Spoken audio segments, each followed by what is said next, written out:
Hello, I'm Joe Wren. And Democrats are scrambling to capitalize on the Republican upheaval stemming from Indiana Governor Mike Pence's decision to drop his reelection bid and become Donald Trump's running mate.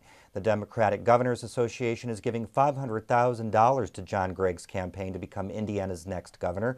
A handful of GOP contenders are now vying to replace Pence, but a candidate will not be selected until July 26th. Republican U.S. Senate candidate Todd Young is adjusting to a new opponent after former Senator Evan Bayh replaced Democratic Senate candidate Barron Hill. Young says that he'll focus on his connection to Indiana-based solutions.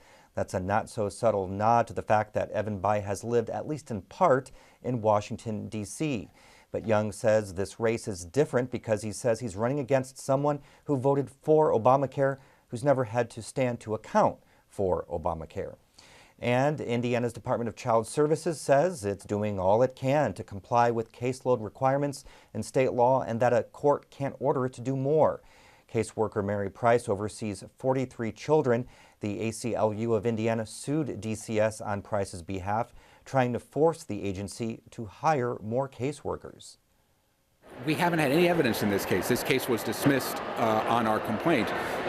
We believe that discovery will show there are things that can be done and should be done, but we'll have to see what those are once we are able to do that discovery.